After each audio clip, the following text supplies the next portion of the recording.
siifan jira koodee aduu oo'ituudhaan bullukkoo uffadhee dachee cabbiirratti rooba oo'ifadhee kun jiru yoo taate oolee bulaan jira guyyaarraa guyyaatti anoo simani yaada hin dhufta jedheetoo abdiidhaan si eega.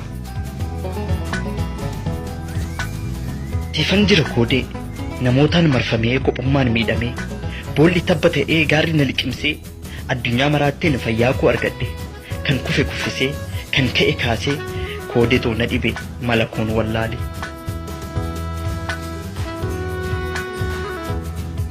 Mana kootii ba'ee mana kan kee galee furreen nagga baabatee qunxaan na dheeratee kaalsinis bal'atee dhiphoon natti dhiphatee sirba iskistaatiin yaaddoo kan koo ba'ee sirba boo'ichaatiin iskistaa kan bu'e.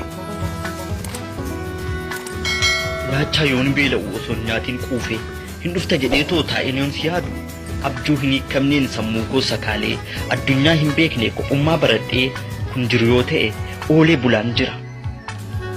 Namni ana laalee kophummaan maal ulfaatu kophummaan laafadha ati of gatuun kun mee maal jedhama jechaan hamatan milmee qaran qabneen jechaan na waraanan.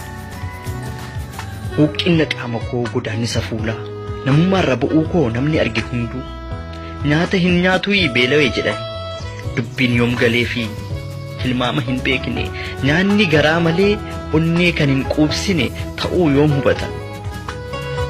Na dhagee koodee dhugaan sitti himaa sababni kophummaa keessatti dacheen na dhiphate jaalalaaf si argachuudha kana ni beelawe.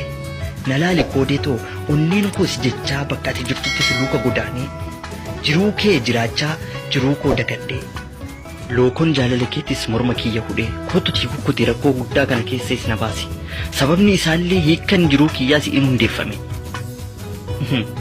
Mee asitti himu luka qullaa qoreerra deemu jarjaraa dhaqanii iddoo dhaabbatanii abiddaan gubamu naachatti dhaqanii hirriibaa kaasanii isumaan nyaatamu jaalala fageenyaan yaaddoodhaan miidhamu kuni hunduu tokko lubbuu namaa miidhu. Kanaafuu koodeetoo huuqqatuu qaama koo gurraacha'uu fuula koo ifan qabu suni gogee baduun isaa akka sirrifachiifne gaafa ol argine yaaddoo fi jaalala siif qabutu akkana na godhe.